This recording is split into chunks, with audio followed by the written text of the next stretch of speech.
بسم اللہ الرحمن الرحیم۔ حضرات محترم، میرے بھائی بہنوں اور بیٹیوں، آج میں آپ کے سامنے ماہ صفر کے احکام بیان کرنے لگا ہوں۔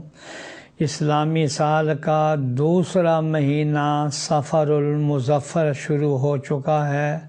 مشرکین ماہ صفر کو نحوست والا مہینہ سمجھتے تھے اور اس میں کوئی نیا کام شروع نہیں کرتے تھے۔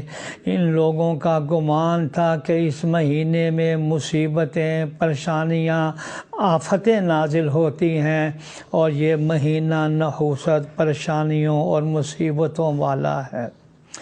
اسی جہالت کے نتیجے میں آج کچھ لوگ اپنے باطل خیال میں اسی بات کو پیوست کیے ہوئے ہیں کہ صفر کا مہینہ نحوست کا مہینہ ہے، اس مہینے میں بلائیں اترتی ہیں، مصیبتیں نازل ہوتی ہیں۔ بعض لوگ ماہ صفر میں شادی بیان نہیں کرتے، سفر کرنے سے گریز کرتے ہیں۔ خاص طور پر صفر کے مہینے کی ابتدائی 13 تاریخیں بہت زیادہ منحوس سمجھی جاتی ہیں اور ان کو 13 تیزی کہا جاتا ہے۔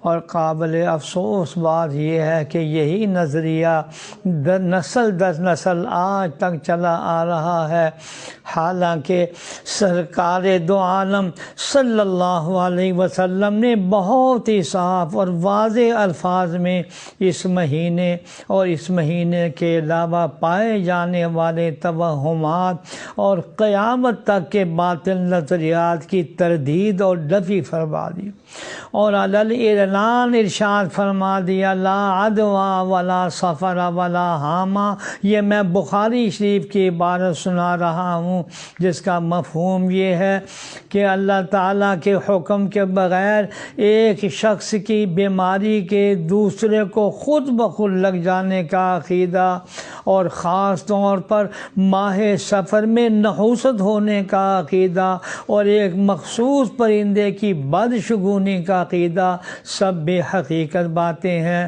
مذکورہ حدیث سے ثابت ہوتا ہے کہ اسلام میں اس قسم کے فاسد و باطل خیالات و نظریات کی کوئی گنجائش نہیں۔ ایسے نظریات کو، عقائد کو سرکار دو عالم صلی اللہ علیہ وسلم اپنے پاؤں تلے رون چکے ہوئے ہیں۔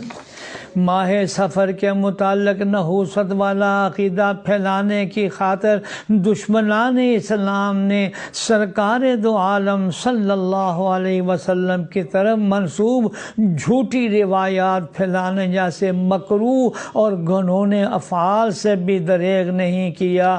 وہ من گھڑت حدیث یہ ہے، من بشرنی بخروج صفر بشرتہ بالجنہ۔ ترجمہ یہ ہے، جو شخص مجھے صفر کے مہینے کے ختم ہونے کی خوشخبری دے گا، میں اسے جنت کی خوشخبری دوں گا۔ استغفر اللہ استغفر اللہ۔ اس روایت سے استدلال کرتے ہوئے صفر کے مہینے کو منحوس سمجھا جاتا ہے۔ طریقہ استدلال یہ ہے کہ چونکہ اس مہینے میں نحوست تھی، اس لیے سرکار دو عالم صلی اللہ علیہ وسلم نے اس مہینے کے صحیح سلامت گزرنے پر جنت کی خوشخبری دی ہے۔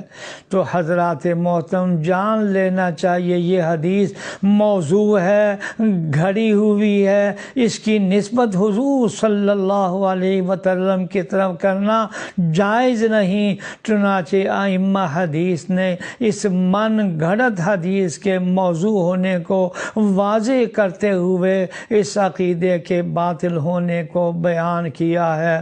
اللہ تعالی ہمیں ان سب خرافات سے محفوظ فرمائے، آمین یا رب العالمین۔